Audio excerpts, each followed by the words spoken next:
వ్యవహారాలు ఇటు పార్టీ పటిష్టత ఒకటికి రెండు సార్లు తరచి అడుగులు వేస్తున్నారు కేసీఆర్. ఆపరేషన్ ఆకర్ష్ తో పాటు పలు రాజకీయ సమీకరణాలకు పావులు కదుపుతున్నారు. జీహెచ్ఎంసీ ఎన్నికల్లో విజయం సాధించి నగరంలో పాగా వేసేందుకు ప్లాన్ చేస్తున్నారు గులాబీ నేత. సార్వత్రిక ఎన్నికల్లో బంపర్ విక్టరీ కొట్టి అధికారంలోకి వచ్చిన టీఆర్ఎస్ జీహెచ్ఎంసీ ఎన్నికల్లోనూ అదే జోష్ను కొనసాగించాలనుకుంటోంది. రాజకీయ సమీకరణలు ఆపరేషన్ ఆకర్ష్ తో సక్సెస్ కావాలనుకుంటోంది.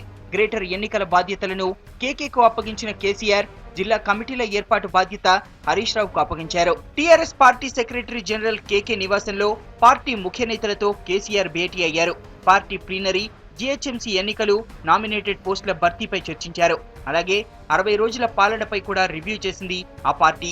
ఈ నెల 5న కరీంనగర్ నుంచి సీఎం కేసీఆర్ జిల్లాల్లో పర్యటించాలని నిర్ణయించారు. 7న నిజామాబాద్, 8న ఆదిలాబాద్ జిల్లాలో పర్యటిస్తారాయన. జిల్లాల వారీగా పార్టీ పరిస్థితిపై సమాచారాన్ని సేకరించే బాధ్యతను మంత్రి హరీష్ రావుకు అప్పగించారు.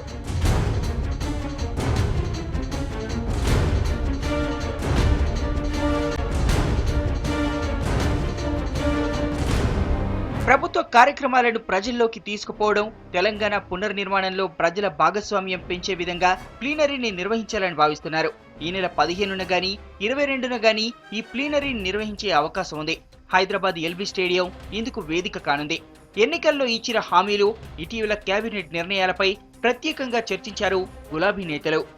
ఎన్ని మాటలు మేము మేనిఫెస్టో చెప్పాము, ఏనాడైతే మేము మేనిఫెస్టో చేశామో ఆనాడు కూడా దాని సాధక బాధకాలను అర్థం చేసుకొని, దాని ఫైనాన్షియల్ ఇంప్లికేషన్స్ అర్థం చేసుకొని 10 మందితో మాట్లాడి, నేషనల్ లెవెల్తో మాట్లాడి చేశాం. కాబట్టి మాకు ఆ ధైర్యం ఇంకా ఉంది. మేము ఇంకా చెయ్యమని చెప్పి దాన్ని పూర్తి చేస్తామన్నది అది మాట్లాడుకుంటాం. ఏదైనా కానీ ఇంకా ప్లాన్ మీకు కొన్ని నెలల లోపల ఏ పార్టీ నుంచి ఒక ప్రోగ్రామ్ పెట్టబోతున్నాం. అది మీకు ఐ థింక్ వితిన్ 2-3 days. పథకాల జోరు పెంచుతూ పార్టీని బలోపేతం చేసే చర్యలపై ఎక్కువగా కాన్సంట్రేట్ చేశారు. రాబోయే జీహెచ్ఎంసీ ఎన్నికల వ్యూహాలపై ఫోకస్ చేశారు కేసీఆర్ అండ్ కో. సిటీలో మెజారిటీ స్థానాలు గెలుచుకోవాలంటే ఆపరేషన్ ఆకర్ష్ పైనే దృష్టి పెట్టాలని అనుకుంటున్నారు. కార్మిక సంఘాల్లో పట్టున్న నాయకులను పార్టీలోకి రెడ్ కార్పెట్ పరిచి ఆహ్వానించాలని డిసైడ్ అయ్యారు. ఇదే సమయంలో వైసీపీ నేతలు గట్టు రామచంద్రరావు, సింగరేణి సంఘం చైర్పర్సన్ జనక్ ప్రసాద్, పీజేఆర్ కూతురు విజయారెడ్డి కేసీఆర్ ని కలిశారు. దీంతో ఈ ముగ్గురు కూడా పార్టీలో చేరే అవకాశం ఎక్కువగా ఉన్నట్టు రాజకీయ వర్గాలు అంచనా వేస్తున్నాయి. ముఖ్యమంత్రి గారిని అభినందించడం కోసం రావడం జరిగింది.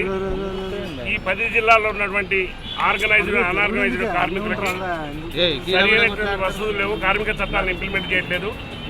వాళ్ళ కనీసం మినిమం వేసి ఇచ్చే విధంగా మీరు చర్యలు తీసుకోవాలా, మీ కార్మిక విధానం ఆ విధంగా ఉండాలని రిప్రజెంట్ చేయడం కోసం వచ్చినాం. ఆ తర్వాత ఇక్కడ అభివృద్ధి కోసం తీసుకునే నిర్ణయాల్లో భవిష్యత్తులో మా ఒపీనియన్ మీకు తెలియజేస్తాం. తెలంగాణకు స్పెషల్ హైకోర్టు కోసం న్యాయవాదుల పక్షాన పోరాడాలని డిసైడ్ అయ్యారు టీఆర్ఎస్ నేతలు.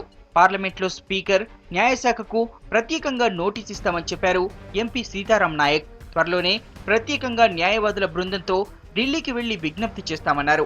ప్రభుత్వ పార్టీ వ్యవహారాలపై రివ్యూ చేసిన పార్టీ పెద్దలు వ్యూహాత్మకంగా ముందుకెళ్లాలని నిర్ణయించారు.